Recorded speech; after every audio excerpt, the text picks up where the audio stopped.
On est en 2020, tu es au chômage et tu te dis quoi? Je vais me donner du temps pour ma mère, pour un petit peu voir ce que j'ai envie de faire par la suite. C'est quoi? Qu'est-ce qui se passe dans ta tête là?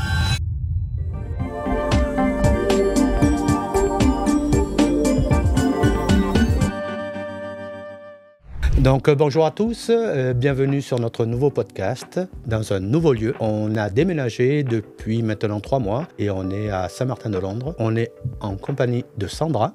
Bonjour. Bonjour Sandra. Donc Sandra qui était employée chez nous et qui a fait une reconversion. Donc voilà, Sandra, je vais te laisser te présenter et on va essayer de parler de toi. Voilà, on va essayer de refaire un petit peu ton parcours jusqu'à aujourd'hui. Ok, donc que dire? Sandra, donc raconte-nous depuis... En effet, on s'est rencontrés quand j'ai travaillé ici il y a 2 ans maintenant, pendant 1 an. J'étais dans la com, j'étais graphiste depuis à peu près 10 ans. Puis ça, dès la sortie de diplôme, j'ai commencé à travailler avec l'employé qui m'avait pris en stage, l'employé avec le patron qui m'avait pris en stage. Donc tu avais fait un diplôme en corrélation avec la com? J'ai fait un BTS communication des entreprises. D'accord. Et j'ai commencé à travailler tout de suite avec lui, donc c'était une super expérience parce que ça m'a appris la polyvalence. C'était une petite entreprise, donc je faisais vraiment autant du print, des cartes de visite jusqu'à la bâche de 5 mètres. Je faisais du web, les visuels, mais aussi un peu de codage, un peu de CMS, de CSS. Voilà. De tout, ouais. De réseaux sociaux un peu, donc voilà, c'était hyper varié. Mais c'était aussi l'inconvénient de petites boîtes, peu de perspectives d'évolution, 2-3 gros clients sur lesquels je travaillais presque exclusivement. Et bon, c'était des restaurants, des magasins de sport, donc ça veut dire tous les ans 2-3 menus à refaire selon les saisons, 2-3 affiches de soldes, mais c'est très quand même récurrent. Et l'inspiration au bout d'un moment pour trouver sur la même thématique une nouvelle idée, ça commence aussi à s'épuiser un peu. Et là, il y a eu le Big Bang. Ah ouais. C'est-à-dire un mix de confinement, crise de la trentaine. D'accord. Ah ouais. Ma mère qui est tombée gravement malade et pas cette lassitude, mais bon voilà, ce changer travail un peu. Où je commence à arriver un peu au bout. Donc du coup, remise en question de toute ma vie professionnelle. Quoi. Ce qu'il faut se dire, c'est que en fait, tu étais la seule salariée. Ouais. Donc, tu n'avais même on pas... On avait de temps en temps un stagiaire. Et la dernière année, on a eu une ancienne stagiaire d'alternance qu'on avait embauchée. Donc, ça contribue aussi. On était dans les locaux avec des clients. Donc, on n'était pas seuls. Ce n'étaient pas mes collègues officiellement dans la composition de l'entreprise. Mais je n'étais pas dans un bureau toute seule. Quoi. D'accord, ok. Donc, ça peut contribuer aussi si on se retrouve toute seule. C'est-à-dire, est-ce que j'ai envie de rester là? J'ai pas de vie professionnelle au bureau au niveau social, de parler avec des amis, des collègues de travail et tout ça. Et donc ça peut y contribuer. Mais ça n'a pas contribué. C'était pas le cas. C'était bien entre collègues, avec le patron aussi. Mais voilà, c'était au bout d'un moment un peu tous les éléments que je vous ai dit qui ont fait que ça faisait d'un coup... ça faisait trop. Chamboulement, quoi. Et donc ça, c'était en quelle année ça? C'était donc post-Covid? 2019-2020. D'accord. Donc arrive le Covid. Là, tu as donné ta démission? Tu es parti? C'était après. Après le Covid, d'accord. C'était après parce qu'on avait un projet d'application en cours. Donc voilà, au départ, j'avais dit que je restais le temps de faire l'application. Et puis après, je partais. Mais finalement, l'application prenait du retard et ma mère est tombée malade. Et moi, j'ai senti un besoin de... c'est maintenant qu'il faut que je passe à autre chose. Donc, j'ai arrêté à ce moment-là. J'ai arrêté de travailler pendant 1 an. D'accord. Donc là, cette période-là, professionnelle, elle a duré 10 ans, comme tu viens de dire, à peu près. Moins, mais bon, c'était 8-9 un peu moins, ans. Oui, voilà. Et après, avec l'année supplémentaire que j'ai fait avec vous, ça a fait les 10 ans à peu près. D'accord. Donc là, on est en 2020, tu es au chômage et tu te dis quoi? Je vais rebondir sur une reconversion, je vais essayer de trouver un autre emploi, je vais me donner du temps pour ma mère, pour un petit peu voir ce que j'ai envie de faire par la suite. C'est quoi? Qu'est-ce qui se passe dans ta tête là? C'est ça exactement, c'était du temps pour ma mère et moi, voilà, de prendre le temps pour moi, de voir ce que j'avais vraiment envie de faire. Et oui, c'était plus une reconversion que... Après, quand j'étais dans cette démarche de reconversion, j'avais lu bien sûr plein de conseils, j'avais suivi des petits livres qui te permettent de un peu cheminer pour voir où aller. Et c'est vrai qu'il donnait beaucoup ce conseil de bien se rendre compte si c'est vraiment le métier qui ne nous convient plus ou si c'est le cadre de travail. D'accord. Et donc, si c'est Pour moi, conclu quoi? c'était plutôt le métier. C'était... Ah, d'accord. Parce que, bon voilà, c'était crise de la trentaine et confinement. Je pense qu'on a été beaucoup dans ce cas Oui, à voilà. chercher plus de sens, quoi. Ouais. Et la communication, ça a des aspects super, c'est créatif, mais ça a aussi des aspects où parfois on va communiquer sur un produit auquel on ne croit pas vraiment. On n'y croit pas, ouais. On va imprimer 10 000 fly parce que ça coûte 5 € de plus que d'en imprimer 5 000, mais en fait on n'a pas besoin des 5 000 sup, ils vont finir à la poubelle. Donc voilà, il y avait tous ces aspects-là où pour moi la com c'était une page que je voulais tourner. D'accord. Et là, une publication de MADN qui dit qu'on recherche une graphiste. Pas encore. Pas encore. D'abord, j'ai trouvé ma reconversion d'abord. Mhm. En fait, un jour, je regardais à la télé, j'ai vu un documentaire sur les animaux et les pouvoirs extraordinaires des animaux. Et il y avait une petite partie du documentaire sur les chiens d'assistance. D'accord, mais ouais. un peu moins connus que les chiens de guide d'aveugle, c'était les chiens d'assistance pour les personnes épileptiques et diabétiques. D'accord. Donc en fait, ils sont Ils servent dressés pour... ouais, ils arrivent à détecter la crise qui arrive et ils préviennent en fait leur maître. En général, ça va être un petit coup de nez sur la cuisse par exemple, ok. pour que le maître puisse s'asseoir, se mettre en sécurité. Éventuellement, ils sont dressés aussi pour, dans les crises d'épilepsie par exemple, se positionner d'une certaine façon pour que par exemple, se mettre sous la tête du maître pour pas qu'il se colle la tête ou des choses comme ça. Donc ça, c'est des reportages que tu as vus pendant ton année de remise en question. Et ça t'a fait un déclic? Et ça, j'ai trouvé ça dingue et j'ai adoré le fait de travailler avec les animaux. Et c'est comme ça que j'ai découvert la médiation animale. La médiation animale, en fait, c'est une personne avec son chien qui va aider une personne malade. Ça peut être une maladie physique, ça peut être une maladie mentale, mais à travers l'animal, voilà, qui va permettre de débloquer certains aspects ou de faire travailler par exemple des gestes physiques sans être chez le kiné devant une chaise à te dire tiens, on va par exemple aller faire de l'équithérapie, brosser le cheval, sceller le cheval. Ça va être des gestes qui vont faire travailler, mais dans un cadre, et puis avec la relation avec l'animal aussi qui souvent est très bénéfique pour les personnes. Complètement. Donc c'est cet univers-là que j'ai vraiment trouvé super chouette et super intéressant. Et je me suis renseignée dans un premier temps pour faire de la médiation animale. Et ça a été simple ou compliqué de trouver un petit peu les infos relativement simple, mais c'est un métier qui est quand même encore très nouveau. Qui n'est pas réglementé. Donc en fait, aujourd'hui, toi, moi, on peut ouvrir une entreprise et dire qu'on fait de la médiation animale parce qu'on a un chien. D'accord, ok.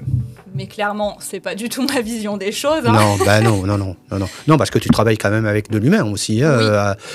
S'ils attendent quelque chose de toi et de l'animal qu'ils vont prendre, si tu leur dis entre guillemets n'importe quoi, il n'y a aucun bénéfice. Donc, après, il y a un peu deux branches. Il y a vraiment les thérapies assistées par l'animal, où là, il y a un suivi et il y a des changements attendus. Et après, il y a plus des animations. Où ça va, voilà. C'est le fait de mettre les gens en contact un peu avec les animaux, mais il n'y a pas vraiment de thérapie mise en place. D'accord. Parce que je reviens juste sur l'exemple, pour ceux qui nous regardent.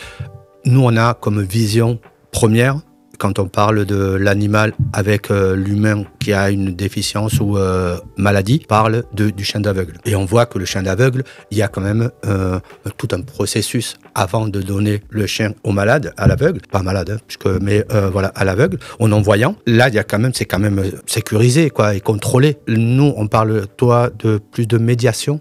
Donc là, de ce côté-là, il y a rien qui est entouré, quoi. On vous entoure pas, on vous donne pas des. Il y a des formations, existent, mais passées par des organismes privés. Donc il y en a des très bonnes et il y en a des moins bonnes, mais il n'y a pas vraiment de certificat. Enfin voilà, pour exercer en tout cas, pour s'installer dans ce métier, il n'y a pas d'obligation de diplôme. Donc, et de diplôme reconnu par l'État, il n'y en a pas. Donc ici, il commence à y avoir maintenant, je crois, des licences. Il y en a 2-3 quand même. Bon. Commencent à y avoir, mais elles ne sont pas obligatoires pour exercer. D'accord. Et donc bref, c'est un métier où il faut beaucoup de connaissances dans l'animal qui nous accompagne pour savoir aussi comprendre notre animal, voir si est-ce qu'il est à l'aise avec tous ces gens, est-ce qu'au bout d'un moment c'est trop pour lui et il faut lui faire des pauses aussi. Voilà, c'est pas le but d'aider les gens au détriment de l'animal, donc il faut vraiment savoir bien lire son animal.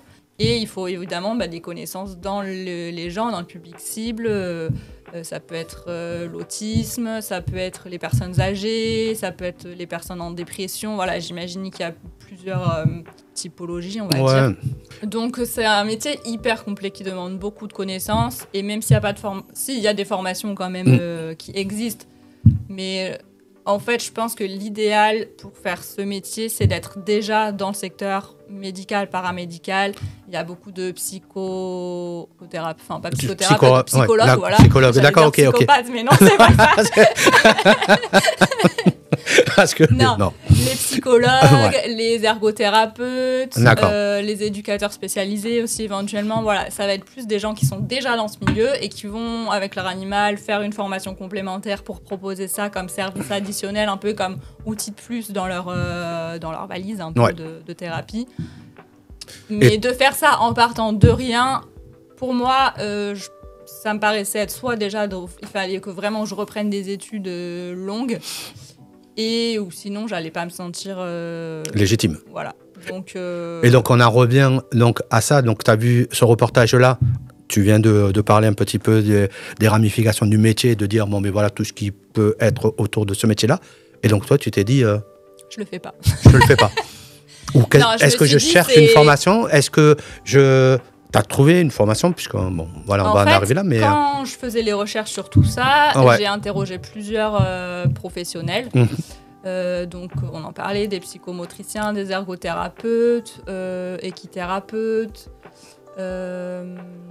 et éducateurs canins. D'accord. Éducateurs spécialisés aussi, donc pour les jeunes ou les personnes en situation de handicap, pour voir si je voulais aller dans cette branche de médiation animale, par quel chemin y accéder. Voilà, y accéder parce que toutes ces formations-là de médical, paramédical ou éducation spécialisée, pour moi, ça me correspondait moins et c'était des études qui étaient quand même longues. Mais du coup, j'ai quand même mieux découvert le métier d'éducateur canin. J'ai pu aussi faire un stage avec une éducatrice, la suivre sur quelques séances, sur quelques bilans comportementaux, et j'ai trouvé ça super. Ça t'a rassuré, là, de dire, voilà, je pense que ce métier est fait pour moi, j'aime bien cette relation à l'animal, cette relation... En fait, déjà, ce que j'ai aimé, c'est qu'on retrouvait un peu les mêmes protagonistes que dans la médiation animale, puisqu'il y a quand même des personnes et des animaux impliqués. C'est un peu différent parce que la médiation animale, c'est une personne et un animal qui vont aider une autre personne, alors que l'éducation canine, c'est c'est deux personnes qui vont aider un animal. Donc la dynamique est un peu différente, mais c'est quand même les mêmes personnages, on va dire, qui sont impliqués. Et j'ai beaucoup aimé le côté pédagogique, le côté diversifié, d'aller chez les gens, de voir comment vivent les gens et les différents types de relations qu'ils ont avec leurs chiens. Donc ça m'a beaucoup plu. C'était des études, une formation beaucoup plus accessible puisqu'elle dure 8 mois. D'accord. Donc ok, je me suis dit c'est bon, je me lance là-dedans. Savoir qu'à l'époque j'avais pas de chien. Donc du coup là c'était le grand saut quoi. J'ai trouvé une formation. Donc éducateur canin, c'est pareil que la médiation animale, c'est pas encore réglementé. D'accord. N'importe qui peut se déclarer éducateur canin. Mais par contre, il y a des formations reconnues par l'État, donc les brevets professionnels. D'accord, ok. Il y a une 10-15aine d'écoles en France. Mais alors par contre, chacune a... C'est un programme qui est commun, mais chacune l'enseigne à sa façon. Donc c'est-à-dire que les 10-15 écoles de France, il y en a qui vont encore enseigner une éducation plus traditionnelle, coercitive, et il y en a qui vont être beaucoup plus dans l'éducation positive. À Montpellier, on est entre deux écoles dans le sud. Il y en a une qui est du côté de Nîmes et une qui est du côté de Pézenas. D'accord. J'ai choisi celle de Nîmes parce qu'elle était à fond positif. J'avais des retours un peu mitigés sur celle de Pézenas. D'accord. Pézenas, c'est la Metz, il me semble, ou quelque chose comme ça. Je suis allée aux portes ouvertes, j'ai passé les entretiens, j'ai adoré leur philosophie qui est vachement dans éducation positive à fond. Et puis surtout, on s'appuie sur les faits scientifiques, sur les nouvelles études, on se remet en question. Ça m'a bien plu, j'ai adhéré, j'ai passé les entretiens, j'ai été prise. Youpi. Donc là, on était à peu près en mars 2021. Et la rentrée était en septembre, octobre. D'accord.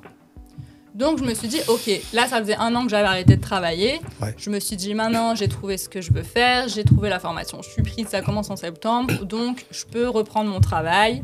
Enfin, reprendre un travail en tout cas, pour pas gaspiller mon chômage, puisque maintenant ça y est, je savais ce que je voulais faire. Je regarde les annonces et là, je tombe sur MADN. Qui recherche une graphiste. Voilà. Donc, ça a été un bon match. Mm-hmm.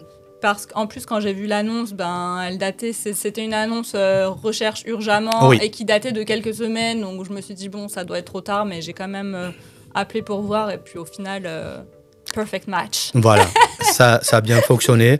Il y a la personne il y a une personne qui devait venir. Après, elle a dit que non, elle s'est désistée pour X raisons. Donc toi, tu es arrivé au bon moment, puisque la personne venait de se désister et de choisir une autre entreprise. Et toi, tu es arrivé à ce moment-là, donc c'était très bien. Oui, et donc, puis ça avéré qu'on s'était déjà croisés, a priori, quand j'étais chez mon ancien patron pour des événements. Pour un événement, pour toi, c'était un peu rassurant de connaître, que c'était pas totalement de l'inconnu. Tout à fait. Je connaissais, par le biais de ton ancien employeur, tes capacités, tes compétences et tout ça. Et donc, pour moi, ça me rassurait.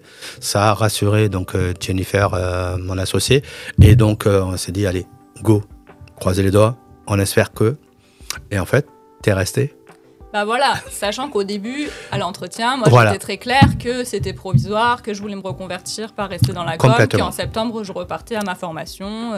Complètement. Donc, que j'allais prendre un chien, si c'était possible qu'il vienne avec moi au travail, mais j'avais réservé un chien sur une portée à naître, donc j'étais censée tu l'avais déjà J'avais réservé un chien sur une portée. D'accord. Mais j'étais la 6e réservation. Ok. Et ou la 7e. Non, je crois que j'étais la 7e.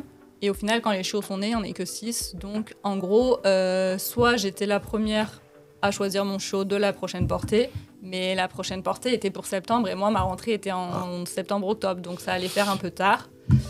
Du coup, j'ai cherché un autre chien. Mm-hmm. Et je suis tombée sur la petite bouille de Touloum. De Touloum. Qui était déjà né, qui avait déjà 1 mois. C'était la même race, là la précédente portée. D'accord. Oui, donc, j'étais fixée sur cette race. Cette race-là. Et donc voilà, du coup, Touloum était déjà né, avait déjà 1 mois, donc il arrivait plus tôt que le chien que j'avais envisagé de base. D'accord. Et donc ça, c'est donc en septembre ? Je suis arrivée chez MADN en mars-avril. Ouais. Et tu devais prendre... Je devais commencer en septembre. Voilà, commencer la formation en septembre. Alors super, si vous voulez vous reconvertir, renseignez-vous sur Transition Pro. Mm-hmm. C'est un organisme, il me semble, régional, qui peut prendre en charge la reconversion. La reconversion et les formations. Donc à savoir le coût de l'école. Mm-hmm. Moi, c'était 6 000 € à peu près, la formation. D'accord, pour une année. Ouais. Alors, c'est pas le chômage, du coup, sur cette période, mais on est quand même rémunéré, et c'est Transition Pro qui nous rémunère en fonction de notre salaire antérieur. Et ils peuvent aussi, selon la distance de la formation, il y a un peu des aides complémentaires pour les transports et l'hébergement, les repas et tout ça. Sauf que pour être financé par cet organisme, j'étais un peu en retard dans les délais. Ça passait plus pour cette année-là. Et j'ai eu beaucoup de chance puisque Stéphane et Jenny ont accepté de me garder 1 an de plus et l'école a accepté de me garder ma place pour la session rentrée, suivante. La session suivante. Voilà. Donc tu es resté 1 an de plus. Touloum. Voilà, qui a grandi au sein de MADN. Ça t'a permis au moins de ne pas rentrer avec peut-être un chiot que tu ne connaissais peut-être moins que quand tu es rentré en 2e session, où là, il avait 1 an de plus. Tu avais pu appréhender un petit peu l'animal, puisque Touloum est un chien très vivant. Donc c'est un berger australien. Ouais. Donc, et non pas un berger thaïlandais. Ah bon ? Pourquoi ? Laura, ah oui. Laura, une ancienne collègue, avait un jour dit à ses amis, oui, au travail, on a un chien, c'est un berger thaïlandais, je crois. Je sais pas d'où elle a trouvé, mais bon. Donc, non, berger australien, donc, qui a besoin de stimulation, de présence et tout ça. C'est un gros, on dirait en anglais, attention seeker ou attention whore, mais il adore All Eyes on Me, il adore que tout le monde le regarde, elle te sent de l'attention, c'est vrai. Tout à fait. C'est vrai. Et nous, pareil, à cette époque-là, donc on avait un chien qui était qui est un bulldog anglais. Donc, 2 chiens et 2 caractères complètement différents. Un qui veut pas qu'on l'embête, il dort 20 heures sur 24, qui est donc Pacha, le nôtre, et il y avait Touloum qui était à côté et qui le stimulait à chaque fois pour essayer de...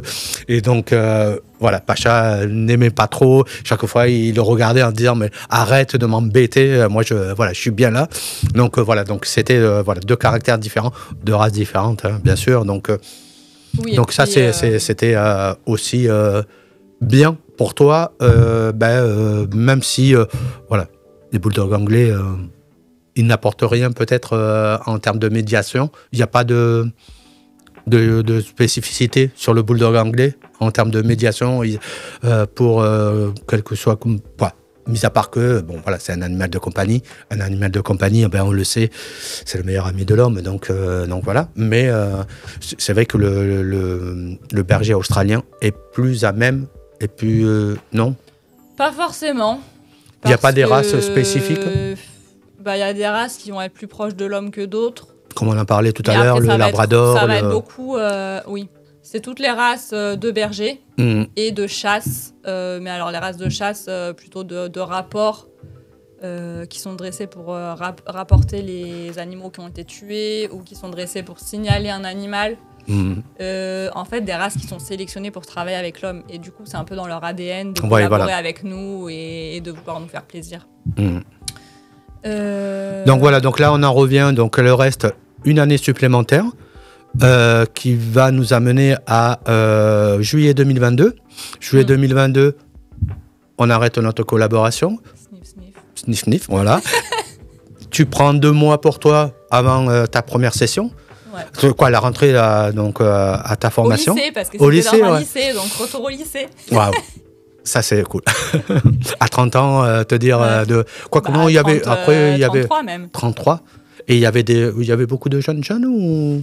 Non, c'était un peu une appréhension au départ de me dire je vais revenir au lycée, est-ce que je vais être que parmi des jeunes qui sortent du bac et tout ça, mais non, c'est quand même une formation qui s'adresse aux adultes. Donc dans la classe, on était 12 entre 19 jusqu'à 47 ans. D'accord. Et voilà, la moyenne, c'était autour de 25 ans quand même. Donc non, au final, c'était super, le lycée était super, les profs super, ambiance très familiale dans le lycée. Donc là, t'es à Nîmes. Ouais. Donc, je suis à Nîmes et je fais les allers-retours. On loue un gîte, donc parce que j'ai de la chance de rencontrer dans ma classe une fille qui habite à 10 minutes de chez moi en temps normal. D'accord. Et du coup, on prend une colocation ensemble pour la semaine. Donc toutes les semaines, on va à côté du lycée, on a un gîte juste à côté, et toutes les deux avec les 2 chiens. On y reste du lundi au vendredi et le week-end, on rentre chez nous. Et donc ça, pendant 8 mois, vous allez faire... Plus ou moins, parce que...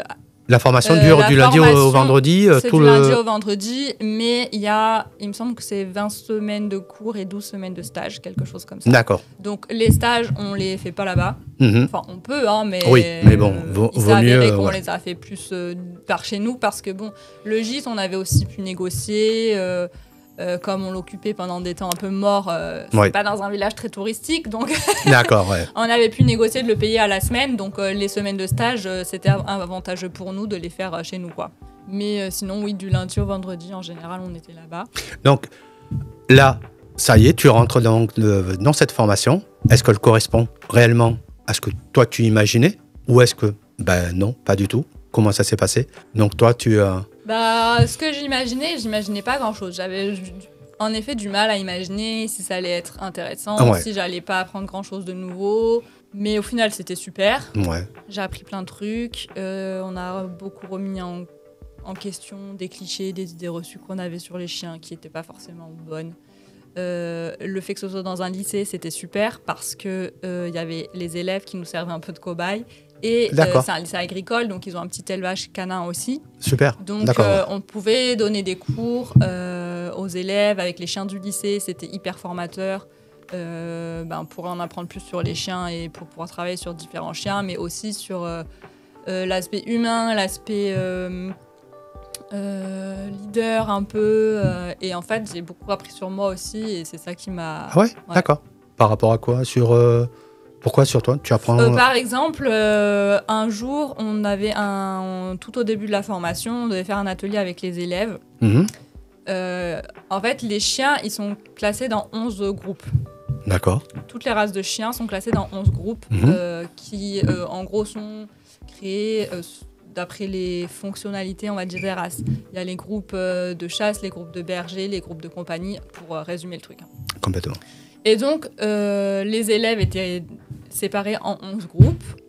On avait chacun un des groupes qui nous était attribué et il fallait qu'on fasse une petite pièce de théâtre pour faire deviner aux autres élèves quel groupe on avait tiré, quel était le nom du groupe et les fonctionnalités basiques, les critères basiques en gros d'appartenance à ce groupe. Et on pouvait un peu fureter dans le lycée, trouver des accessoires par-ci par-là, voilà, pour faire une petite mise en scène. Et donc nous, donc les élèves du BP, on était chacun, enfin 1 à 2, 3 par groupe pour les encadrer. D'accord. Et les élèves avec qui je suis tombée, ils étaient un peu timides. Ils m'ont dit on peut pas faire un dessin plutôt ou quelque chose. On avait très envie de faire une pièce de théâtre. Donc au départ c'était un peu, je me suis dit waouh. Ouais. Sachant que moi je suis pas trop quelqu'un qui va prendre l'initiative dans les groupes et tout ça, quoi. Je suis plutôt de nature à suivre et pas à imposer à être leader, l'idée quoi. Et à allez, on y va, quoi. Et là, il fallait un peu que je m'y mette, quoi. Ouais. T'as été un peu obligé d'être le leader du groupe, quoi. Au final, on a trouvé quand même une bonne idée, on s'est tous motivés, on avait le groupe des chiens de compagnie, donc c'était aussi un groupe qui était sympa à mimer parce que du coup, on était donc 3. Moi, j'ai joué style une mère au foyer, on avait trouvé une vieille poupée, donc j'avais ma petite poupée. Le garçon, il faisait la personne âgée qui avait son petit chien de compagnie, personne âgée, et la fille, elle faisait style l'influenceuse avec son petit chihuahua et tout. Donc, on a fait un peu 3 typologies de maîtres qui se retrouvent principalement avec ces races, la chien de compagnie. Donc, c'était sympa. Et au final, on a remporté le concours. C'est bien. Parce qu'aussi, alors après, tous les groupes s'étaient donnés à fond. Hein. Bien sûr. Les groupes qui avaient les chiens de traîneau, ils avaient trouvé une brouette et un truc d'attelage. Donc, et ils le faisaient tirer. Qui faisaient les chiens, une qui était déguisée en Père Noël dans la brouette. Enfin, et tout le monde s'était donné à fond, donc c'était super sympa. Mais c'est vrai que dans les critères d'évaluation, il fallait qu'on donne le nom du groupe et qu'on donne un peu les fonctionnalités des chiens. Et il y en a beaucoup qui ont oublié de le faire, mais comme j'avais bien écouté les consignes en bon élève, ça nous a rapporté des points et on a pu passer aussi au-dessus des autres. Ouais, complètement. Mais voilà, donc ça m'a montré que j'étais aussi capable d'être prendre le truc en main et de l'idée un peu, de motiver, donc c'était super. Et ouais, on a pu faire plusieurs ateliers avec les élèves, pas d'autres ateliers théâtre, mais... Non, mais bon, ça t'a, comme tu dis, ça t'a permis de voir un petit peu, une personnalité. Ouais.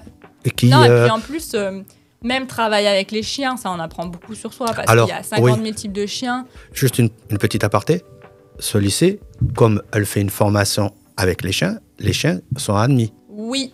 Oui et non. Ils sont admis, mais ils restent dans la voiture d'accord. La plupart. Vous travaillez pas avec... Si, vous travaillez avec eux. On travaille avec eux de temps en temps, mais c'est pas une formation pour dresser nos chiens, pour prendre des choses à nos chiens. Donc on s'entraîne sur eux, sur certaines choses qu'on apprend. On les utilise. On fait avec eux, notamment le module sur l'olfaction. D'accord. Donc apprendre à dresser un chien à la truffe, à dresser un chien au man-trailing, ça on le fait avec nos chiens. Mais après, on n'est pas en train de travailler avec eux 24/24. La plupart du temps, la journée, on est en cours un peu théorique, en salle de classe. Ouais. Et là, les chiens, ils restent dans les voitures ou dans le chenil du lycée. Et à toutes les pauses, toutes les 2 heures. Et la pause déjeuner, on y va, on les sort, on joue un peu avec eux. D'accord. Voilà. Donc, je voulais mettre... pas exceptionnellement, mais certains profs les acceptent en cours. D'accord. Pas tous.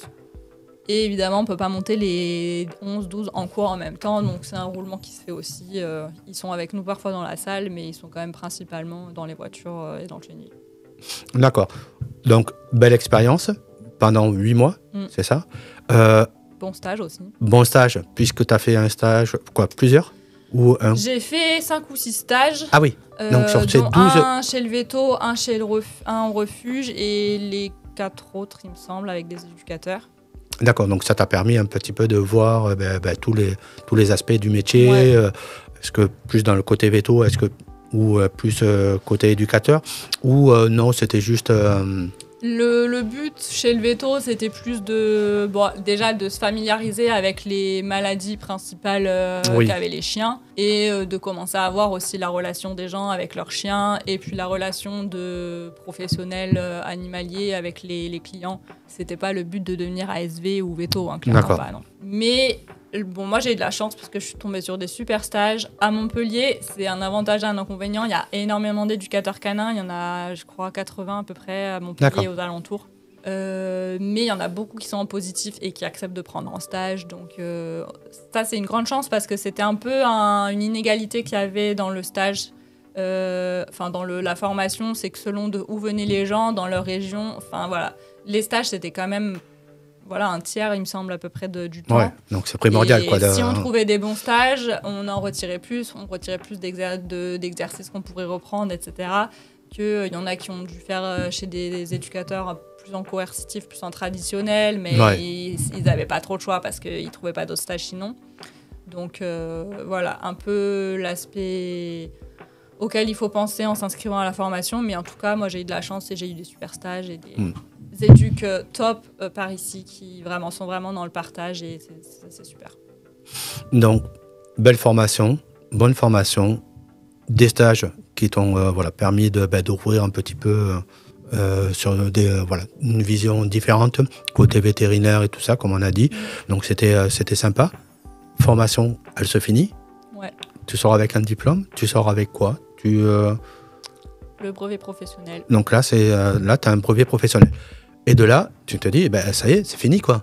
Il va falloir que je me retrousse mes manches et que j'aille soit créer une entreprise, soit être salarié, mais c'était pas ton but. Salarié, ça aurait été mon but, hein, parce que moi, je suis pas entrepreneuse dans l'âme. Le salariat, D'accord. c'est quand même un grand confort et beaucoup moins de charge mentale. Oui. Mais éducateur canin en salariat, il n'y a pas grand-chose. Ça va être plutôt dans les animaleries, dans les guides de dressage de chiens, guides d'aveugles, etc. Mais les places sont limitées et puis il faut se rendre là où il y a les centres. Il n'y en a pas vraiment dans le coin, à ce que je sache. Après, il peut y avoir aussi l'armée, il peut y avoir les aéroports, la détection de différents objets. Et je suis encore dans tout cela pas totalement sûre que ce soit que du salariat et qu'il n'y en ait pas non plus. La détection, par exemple, je suis pas sûre que ce soit pas quand même l'entrepreneur qui se fait payer par l'aéroport. Oui, d'accord. Donc, pas vraiment un choix. Sinon, je serais restée salariée. Mais après, c'était aussi un défi pour moi. Donc, let's go. Donc, l'entrepreneuriat, création d'entreprise, choix du statut, choix du lieu, puisque aujourd'hui, donc ton métier... toi, tu vas nous en parler, mais tu veux faire venir des gens sur un terrain, sur un lieu que vous avez choisi. Et donc, il fallait trouver ce lieu, avoir toutes les autorisations, en même temps créer ton entreprise. Voilà, explique-nous un petit peu toute ta démarche autour de ça, ce que tu en as, toi, retiré de bénéfique, ce que tu as appris, ce qui t'a un petit peu déçu, ce qui t'a un petit peu mis un peu dans le down en te disant... Mais en fait, c'est super dur, quoi. C'est pas... voilà. Je te laisse nous en parler un petit peu. Bon, déjà, il y a deux choses. C'est que je pense qu'il y a un gros syndrome d'imposteur.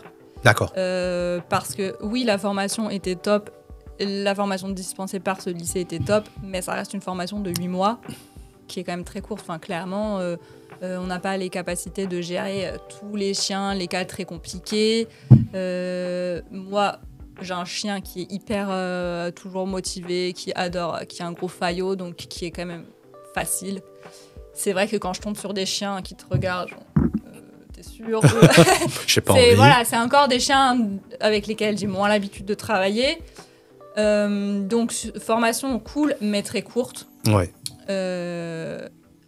On peut en faire d'autres, hein, mais les autres formations, ça va être soit les mêmes choses, ou c'est que des petites formations courtes, donc qui sont bien à faire en complément et que des je modules. compte continuer à faire régulièrement. Donc là, tu te poses pas mal de questions à ce niveau-là, en te disant syndrome de l'imposteur. Est-ce que je suis légitime à me monter Est-ce que j'arrête? Est-ce que j'arrête pas? Est-ce que je poursuis? Quoi, En fait, il n'y a pas tellement d'autres options, quoi, à part d'enchaîner d'autres formations, mais déjà, c'est beaucoup de temps et d'argent en plus. Tout à fait. Et est-ce que ça va te rendre plus légitime? On ne sait pas. Quoi, c'est pas... Je pense que l'idéal, c'est si les gens, voilà, ils ont la vocation du chiento, d'être bénévole dans des assos, d'être moniteur dans les clubs canins, pour se faire une expérience à côté. Mais les formations, je pense qu'il n'y a aucune formation qui suffit à elle-même. D'accord. Et c'est beaucoup de pratique après, il faut pratiquer. Donc on commence par les cas faciles, par les chiots, par les problèmes de chiens qui tirent en laisse. Voilà, les chiens vraiment qui sont agressifs, dangereux, on y viendra dans un temps prochain. Pour l'instant, mais aussi les stages nous ont permis de rencontrer d'autres éducateurs et de savoir à qui on peut renvoyer les cas qui sont pour l'instant trop compliqués pour nous. Mais bon, du coup, c'est vrai que c'est quand même dur de se sentir légitime au départ. Mais à côté de ça, il y avait quand même beaucoup de choses qui tournaient en ma faveur où je me suis dit un peu, l'univers me dit c'est ok quoi. Ma coloc que j'ai rencontrée pendant la formation, on habite à 10 minutes l'une de l'autre, donc on a décidé de s'associer pour... D'accord. On a chacune notre boîte, mais on a aussi un projet de garderie en commun. D'accord. Et tout l'aménagement du terrain et l'investissement du matériel et tout ça, on le fait à deux, donc ça aide énormément. J'ai une amie aussi qui a un domaine viticole familial, qui est en train de le reprendre avec sa sœur, donc qui essaye quand même de diversifier un peu les activités, d'amener des nouvelles choses là-bas, donc ça les intéressait, surtout qu'elle a une activité de vente de croquettes pour chiens, de chevaux aussi, d'animaux de la ferme, donc voilà, c'était aussi... pour eux, ça leur fait du passage au domaine et c'est assez complémentaire avec ce qu'ils font. Il y a tout qui convergeait pour dire... Il y avait quand même des petits trucs qui me disaient « Allez, vas-y. Vas-y, fonce, c'est le bon moment. » C'était vraiment pas pour toi. Tu n'aurais pas eu toutes ces opportunités-là. Complètement. Donc voilà, les statuts... on s'est tourné pour l'instant sur l'auto-entrepreneuriat parce que plus facile, plus simple. On ne sait pas vraiment si ça va vraiment marcher ou pas. Donc au moins pour la phase de test, on a chacune notre statut d'auto-entrepreneur. Peut-être qu'après on se mettra en société, mais pour l'instant on ne pouvait pas vraiment se permettre d'avoir des grosses charges fixes sans vraiment être sûr du nombre de clients qu'on allait avoir et du chiffre qu'on allait faire. Et de toute manière, l'auto-entrepreneuriat te permet d'évoluer. C'est pas une fin en soi. C'est-à-dire que ça te permet, comme tu dis, de te lancer, de voir si ça marche, si ça prend, si tu dépasses le chiffre d'affaires, tout ce qu'on te souhaite, tu passeras en SASU, en SARL ou en SAS. Mais comme tu dis, aujourd'hui, dès que tu vas te mettre en SARL, il te faut un comptable, il y a des charges qui sont autres que l'auto-entrepreneuriat. L'auto-entrepreneuriat, aujourd'hui, je pense que ça a un petit peu augmenté, mais on est à quoi, 23-25%. Tu sais que tu rentres 1000 euros, tu as 250 euros ou 350 euros à donner. Donc, tu sais où tu vas, tu sais que, en fonction, c'est plus facile. Il n'y a pas besoin de comptabilité stricte. Donc, Donc, après, là, c'est le... L'inconvénient, c'est que comme nous, on a une structure en commun sur la garderie, là, c'est un peu plus compliqué à gérer parce que comment on explique aux clients qu'un coup, ils doivent régler Louise, un coup, ils doivent me régler moi. Mais de toute façon, l'auto-entrepreneuriat, c'est pas fait normalement pour travailler à deux. Donc voilà, pour l'instant, c'est cette partie qui est un peu optimale par rapport à la communication auprès des clients. Mais voilà, ça reste une phase de test. Ça s'explique. C'est amené à évoluer aussi. Donc. Non, mais le client, tu peux lui expliquer. Je pense qu'il est assez compréhensif de dire, aujourd'hui, on est deux auto-entrepreneuses et pour le moment, on ne sait pas où on va. Donc, et je pense que le client, il n'est pas là à dire « Oh mince, vous n'êtes pas une SARL Non. Donc ça va. Ils ne vont pas être freinés. Non, je ne pense pas. Parce que pour le type de structure. Mais dans la communication, c'est quand même moins clair de leur expliquer. Alors, elle, c'est telle éduc, moi, je suis telle éduc. La garderie, c'est nous deux, c'est un autre nom. Mais par contre, vous payez à nos noms d'éducateurs. Bon. Et puis pour la communication, ça fait 3 sites web, ça fait 3 flyers différents, 3 cartes de visite, plutôt qu'un truc commun. Donc c'est aussi une chose à réfléchir. Tout à fait. Mais voilà, par rapport aux charges, non. Enfin, on vous dira l'année prochaine. Hein, si vraiment c'était trop compliqué pour les gens et que personne n'est venu. Mais voilà, l'idéal, après, ça sera éventuellement à terme créer une société en commun. En commun. Ouais. Mais bon, il faut toujours commencer par quelque chose. L'auto-entrepreneuriat nous le permet. Donc, Ouais, voilà, vous allez commencer. Enfin, super. Vous commencez par ça. Donc ça, c'était le plus simple. De trouver la structure, ouais. la décision. Donc, les papiers, on le sait, c'est super simple. Non. Non. Non. Pourquoi? Moi, je me rappelle à l'époque, tu allais sur l'auto-entrepreneur.net là et tu disais qui tu es, pourquoi, comment, service ou vente et basta, tu avais ta société. En théorie, oui, sauf que l'éducateur canin, c'est un métier qui est relativement nouveau, donc qui est un peu à cheval sur différentes cases, qui est à cheval sur l'agricole et la prestation de service. D'accord. Donc, dans la déclaration, ça pose un peu de problème. Typiquement, Louise, elle a eu son numéro en tête de semaine. Et moi, toutes les semaines, ils me disent « Non, mais ça ne correspond pas à la catégorie, il faut créer une autre catégorie. Vous nous avez pas dit où vous allez exercer, il faut nous envoyer le bail, ou alors votre taxe foncière, ou alors préciser que vous le faites au domicile des clients. » Donc, et je sais que pendant la formation, il y avait des élèves des anciennes promos qui sont venus pour nous faire un suivi, nous dire un peu où ils en étaient. Et il y en avait une, en effet, qui nous a dit je viens juste d'avoir mon numéro de SIRET, ça fait 6 mois que l'URSSAF et la MSA, donc l'agricole, se renvoient la balle et que personne ne me donnait mon SIRET. Et là, j'ai un peu peur que tu sois dans ce cas-là. Je suis tombée dans ce vide là. Ouais. Donc, bon. Le fait que Louise, au moins, ait son SIRET, on peut quand même ouvrir la garderie, au moins, sous son numéro. Donc, tant mieux. C'est au moins une de nous qui peut commencer. Mais, ouais, c'est... En fait... Donc, toi, c'est un milieu particulier. Parce qu'aujourd'hui, tu es, comme tu as dit, un petit peu entre le MSA, donc le côté agricole, et le côté société lambda. Moi, si je veux monter une auto-entreprise en prestation de service...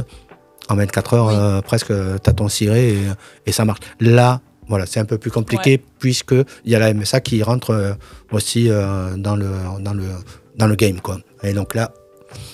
faut faire attention à ce qu'on met, parce qu'en fait, quand on déclare l'auto-entreprise, donc il faut créer chaque activité. Donc, en effet... On en parlait tout à l'heure, je vais retravailler aussi avec vous le temps de faire la clientèle sur l'éducation canine. Donc dans mon auto-entreprise, j'ai déclaré l'éducation canine, la garderie et en autre catégorie, le graphisme. Le graphisme. Donc ça, c'est des menus déroulants où on choisit le truc en gros qui se rapproche le plus et ensuite on a une case pour donner la description détaillée de ce qu'on va faire. On donne plus d'informations. Et moi, pour l'éducation canine, j'avais dit que j'allais faire des cours individuels et particuliers et de la garderie à la journée. Et là, ça posait problème parce qu'apparemment, les cours individuels et garderie et collectifs, c'était pas la même catégorie que la garderie. Alors que Louise, je sais plus ce qu'elle a mis exactement comme description, mais elle a pas vraiment parlé de cours et au final, c'est passé. Donc, en fait, pour je pense, ce qu'on raconte dans la description et puis sûrement la personne aussi qui reçoit le dossier, ça passe ou ça chipote un peu plus. Donc l'administratif et puis donc pour la déclaration de l'entreprise et aussi pour le terrain, pareil, c'est toujours entre agricole ou on peut pas faire des activités de service sur un terrain agricole. Est-ce qu'il faut être même les organismes entre eux parfois ne nous disent pas la même chose. Par exemple, la DTPP nous avait dit que la garderie ça comptait comme de l'élevage pension donc agricole, même pour juste de la garderie à la journée puisque nous on va faire que de la garderie à la journée. Là, sur le service de déclaration de l'auto-entreprise, ils me disent que la garderie, c'est bien de l'artisanat, mais pas les cours d'éducation. Donc... Là, t'es rentré dans quelque chose... Et moi, en plus, je suis très psychorigide. A priori, j'aime vraiment bien faire les choses dans les règles, ne pas être hors la loi, essayer de rentrer bien dans les cases et tout. Donc là, pour moi, c'est énormément de prise de tête, essayer de retourner la situation. Ok, je me mets sur le statut de lui. Oui, mais si je suis sur ce statut, ça marche plus trop de ce côté. Après, est-ce qu'il faut mieux pas te concentrer sur ce que toi, tu aimerais être à terme et donc de miser réellement soit sur que de la garderie ou soit sur de l'éducation et de plus mettre en avant garderie et de sous-évaluer, entre guillemets, l'éducation pour que ça puisse marcher. Parce que là, si tu mets tout au même niveau, peut-être que c'est eux qui les perturbent, qui te disent « Oui, mais vous êtes ça ou ça ou ça ?» Je pense pas que ce soit une problématique de multi-activité, parce que de toute façon, quand on fait ces différents blocs d'activités sur la déclaration, il faut déterminer un de ces blocs comme activité principale. D'accord. Qui est censée être l'activité où on fait le plus de chiffres. Voilà. Du coup, moi, pour l'instant, j'ai mis le graphisme. Oui. Parce qu'à priori, tu sais pas, plus de chiffres en graphisme que en éducation canine les premiers temps. Donc en soi, c'est même pas censé être mon activité principale et c'est quand même ça qui bloque l'obtention du SIRET. Donc ouais, au final, on est un peu obligé de choisir une case, celle qui nous arrange un peu le plus et voilà. Et qui arrange l'administration aussi. Ouais. Parce que bon. Donc ouais, c'est un peu compliqué. Donc là, pour l'instant, moi, administrativement parlant, je suis pas. Quand on monte une société, c'est vrai que on est, surtout en France, hein, même si on est bien loti, mais des fois, tu te dis, waouh, soit ça va super vite, comme ton associé Louise, ou en 2 semaines, pam pam, et elle se pose même plus de questions, ou comme toi. Et donc, c'est vrai que c'est un peu aléatoire, quoi. Et donc, c'est pour ça qu'il y a beaucoup de profils différents en création d'entreprise. Il y en a qui vont te dire, mais attends, c'est super facile, et d'autres qui te disent, mais attends, mais ça fait des années que je galère, quoi. Donc ouais, c'est un peu compliqué. Donc, aléatoire. On va se dire que ça va matcher et tout ça. Donc là aujourd'hui, si tu donc là t'as ton terrain normalement. Donc tu as tout clôturé, tu as tout bien fait, t'as mis ta petite cabane qui va bien et tout ça, tes petits comment on appelle ça, outils non mais parcours, non, tu as aussi des parcours aussi, des obstacles et tout ça. Donc de l'agility, on appelle ça ou pas Initiation agility, c'est clairement c'est des obstacles qu'on a fait maison, donc ils sont pas aux normes, enfin ils sont pas les dimensions et tout ça d'un vrai parcours d'agility, mais voilà c'est plus. Et puis nous on n'est pas des professionnels de l'agility non plus, donc c'est plus pour faire travailler les chiens, initier les chiens, les maîtres, mais c'est pas. Après oui, dans l'idée de se former nous plus là-dessus et d'acheter du matériel plus professionnel, évidemment c'est un des objectifs. Mais pour l'instant, voilà, on reste dans un truc loisir et convivial surtout. D'accord. Donc, pour les gens qui nous regardent, ils ont un chien. Qu'est-ce que tu peux leur apporter en tant qu'éducateur ou au niveau de la garderie? Explique-nous un petit peu ce que toi, tu peux pouvoir leur apporter. Alors, en tant qu'éducateur, on en parlait tout à l'heure. Pour l'instant, ça va être plutôt de l'éducation de base, l'éducation du chiot, voilà, pour aider les gens à socialiser le chiot dans les bonnes conditions, pas le surstimuler non plus, et puis apprendre les ordres de base, marcher en laisse, et leur donner des conseils, surtout pour, notamment sur les histoires de dominance, est-ce qu'il faut dominer son chien, est-ce que son chien essaie de nous dominer, ce qui a été totalement écarté. Donc voilà, donner des conseils pour une bonne cohabitation de la vie quotidienne, pour que le chien soit épanoui dans son environnement. Voilà, ça va être ça principalement pour le moment. Donc ça, c'est des personnes qui viennent d'acquérir un chiot. Oui. Donc là, ceux qui viennent d'avoir un chiot, de suite, venir te voir et déjà d'orienter le chiot avec les bonnes manières. Exactement. Imaginons que on a des personnes qui ont le chiot, il est devenu un chien et qui il s'est dit au bout d'un an en se disant je crois qu'il me domine ou je crois que j'arrive pas à le tenir en laisse et tout ça. Est-ce qu'ils peuvent venir quand même te consulter pour voir si toi tu arrives à faire quelque chose ou les réorienter vers d'autres professionnels de l'éducation. Donc, exactement, c'est ça. Donc, ok. Et après, deuxième... Et la garderie. Nouveau, ce que je connaissais pas. Même qui se développe pas mal, pas encore trop à Montpellier, mais ça commence à bien fleurir un peu partout en France. C'est un peu le même concept que la crèche pour les enfants. En fait, ça s'adresse principalement aux gens qui travaillent toute la journée, qui peuvent pas rentrer chez eux. Encore plus aux gens en appart, où le chien, il peut vraiment pas sortir, même pas pour faire ses besoins dans la journée. Donc les gens nous amènent leur chien le matin avant d'aller au travail, ils reviennent le chercher le soir et nous on le garde toute la journée, il est au parc avec des copains, on fait des activités avec eux, on peut proposer aussi des balades supplémentaires, leur apprendre des petits tours, voilà. Est-ce que, parce que là, tu es obligé d'avoir quand même une amplitude horaire assez large, puisque moi, exemple, bon, nous, on commence à 9h aujourd'hui, mais des gens qui commencent à 8h et qui finissent à 17-18h, l'amplitude horaire. Donc, est-ce que vous avez pensé à ça? Vous êtes deux pour ça, pour cette amplitude horaire-là? On n'est pas deux pour ça. Mais en effet, alors là, dans la phase de rodage, l'idée, c'est qu'on soit toutes les deux là tout le temps. Et après, en effet, qu'il y en ait peut-être une qui fasse plus le matin et une qui fasse plus l'après-midi pour que ça nous permette en effet d'avoir une plage horaire quand même large. Ouais. Et pour faire l'autre côté du métier, l'éducation. Sachant que la garderie, c'est seulement du mardi au jeudi. Mardi au jeudi. Voilà. D'accord. On estime que le lundi, le vendredi, les gens sont plus en télétravail, qu'il y a moins de demandes sur la garderie. Donc pour l'instant, après, on verra. Si vraiment on voit qu'il y a une surdemande et qu'il y a possibilité d'ouvrir la garderie des jours supplémentaires, c'est pas exclu. Mais pour l'instant, pour le départ, on est parti sur celui-là. Et pour les gens qui veulent partir en week-end? Eh ben ça, il faut... Pas encore? Non. Pas encore et c'est pas prévu. C'est pas prévu. Non. D'accord. Non, parce que c'est vrai que là, il y a une réelle aussi question. Oui. Il y a beaucoup de gens qui aimeraient partir en vacances. Donc en vacances, bon, si c'est dans la semaine, ça... Non, même pas. Vous le faites pas puisque vous ne faites pas de pension. Non, il n'y a pas honte de garde la nuit, quoi. C'est vraiment à la journée. À la journée. D'accord. Donc, vous le savez. Voilà. Mardi au jeudi, de 8h30 à 18h30 après. Ouais. 8h30, 18h30. Ça, c'est pour comment on appelle ça? Non, pas la pension. Je sais pas le mot. La garderie. Donc après, pour l'éducation, pareil, si vous avez un show et tout ça, donc très bien.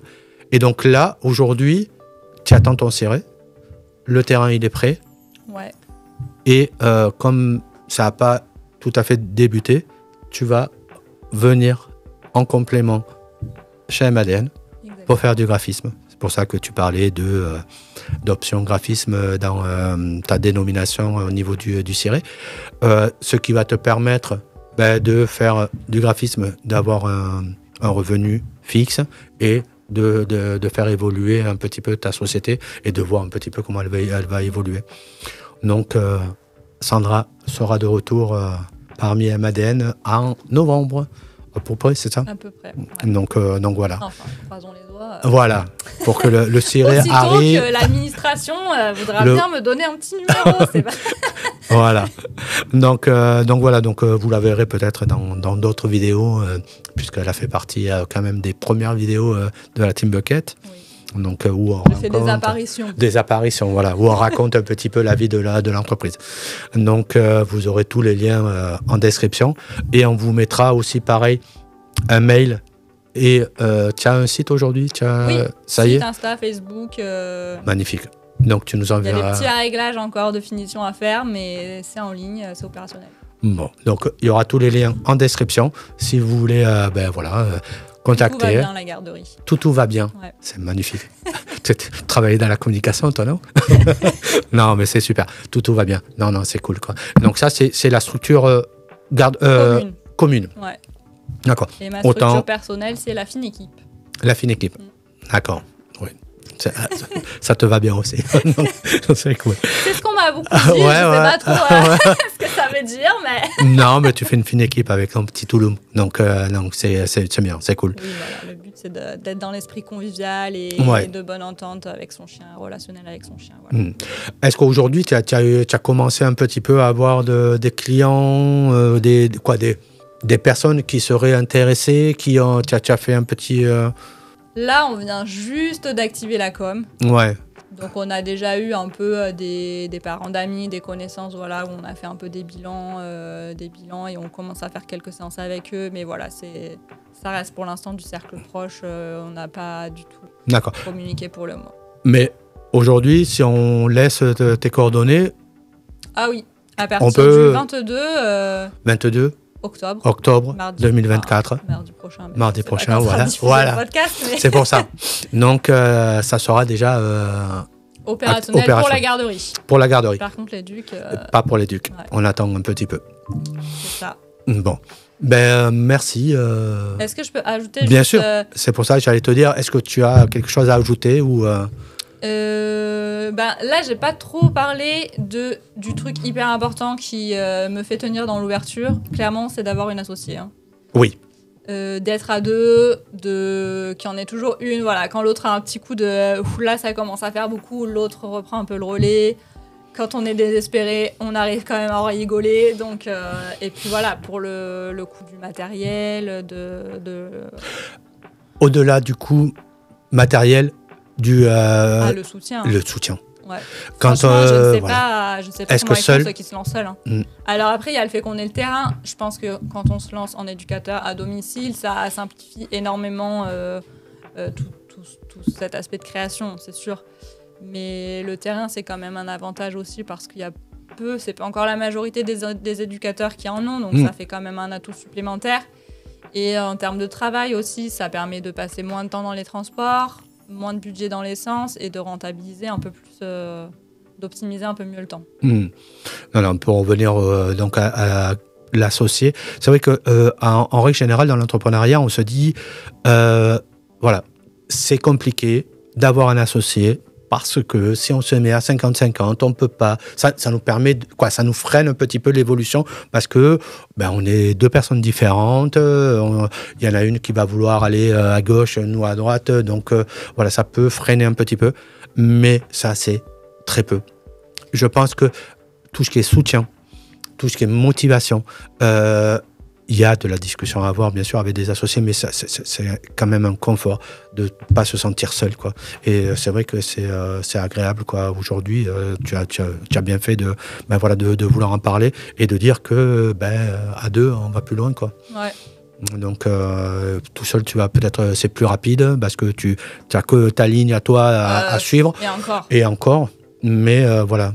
Moi, il n'y aurait pas eu Louise, clairement. Je crois qu'elle est déjà à la commande du matériel pour la clôture.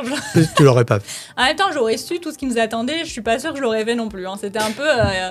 il ne savait pas que c'était impossible, donc il l'a fait. Mais oui, c'est sûr que ça permet de booster. Et qu'est-ce que je voulais dire de plus ? J'ai un trou. Sur quoi ? Sur l'éducation ? Sur le... Non, sur le fait d'être à deux. À deux, ouais. Multicompétences.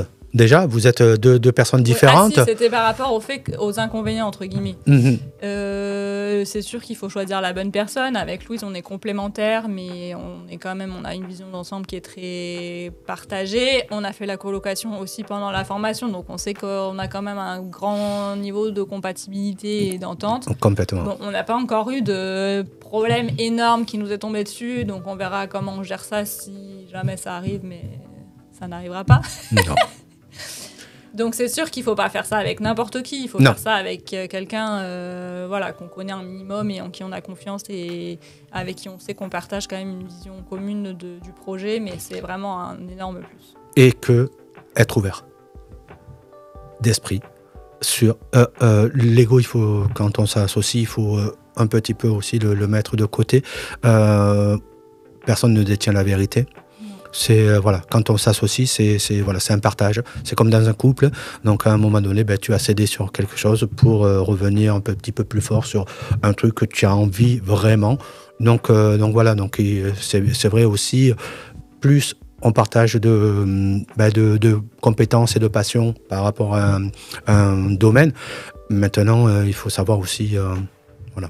Se mettre un peu en retrait pour être mieux en leader demain, parce que sur cette compétence-là, ça sera Louise, et sur cette compétence-là, ça sera toi. Et donc, toujours... clairement, elle, c'est plus tout ce qui est bricolage, etc. Je la suis parce que moi, quand je connais pas quelque chose, en fait, je suis tellement... ça me bloque. Je veux tellement d'abord prendre toutes les infos, étudier la situation pour pas faire n'importe quoi, qu'au final, je ne fais jamais les choses. Alors que Louise, il y a un problème, comment on le résout ? Et même si c'est du bricolage, et ça m'a beaucoup apporté aussi cet aspect-là de... Arrête d'attendre que tout soit parfait et vas-y, parce que sinon tu fais rien, quoi. Complètement. Et le fait qu'aussi à côté on est chacune notre entreprise, ça nous permet de un peu nous exprimer plus librement sur chacune notre truc et sur la garderie. Franchement, on n'a pas fait des compromis. Ouais, Parfois, c'est bon, tu préfères cette couleur, ok, ou bon, tu préfères ce mot, ok, mais c'est vraiment ouais, pas ça des... va, ça va. On n'est pas dans... Non, non. donc c'est bien. Donc voilà, longue vie à ta structure, à tes deux structures, puisque bon voilà, avec Louise et toute seule. Et donc on te retrouvera donc parmi nous donc en novembre. Et donc, est-ce que tu as un dernier mot à dire aux gens qui sont là derrière la caméra et qui se disent j'aimerais mais j'ai peur? Qu'est-ce que toi tu Ben, je vais faire la fille un peu naze qui répond en citation, mais bon... Attends, elle est partie. Elle était là, elle est partie. Ah, voilà. Je le refais là en ancienne. Vas-y. Je vais faire la fille un peu naze qui répond en citation, mais il y en a une que j'aime bien, c'est je n'échoue pas, j'apprends. Complètement. Et quand je me suis lancée là-dedans, c'est un peu ce que je me suis dit aussi. Avoir un chien, c'était un rêve que j'avais depuis longtemps, mais soit j'avais peur de m'engager, j'avais pas les moyens financiers, j'avais pas le temps. Donc là, je me suis dit, bah, j'y vais. Au pire, cette formation, ce métier ne me plaise pas, mais ça m'aura toujours appris des choses pour mon chien. J'aurais rencontré des nouvelles personnes, j'aurais ajouté un peu de plomb à ma cervelle, donc rien ne se perd. Et j'avais vu aussi un témoignage d'une fille un jour qui parlait comme ça de se dire qu'elle avait envie de reprendre une formation, mais elle avait 35 ans, quelque chose comme ça. Elle se dit c'est quand même un peu tard pour recommencer. Et en fait, elle se dit, un jour j'aurai 40 ans. Est-ce que je préfère avoir 40 ans et un nouveau diplôme ou 40 ans sans rien?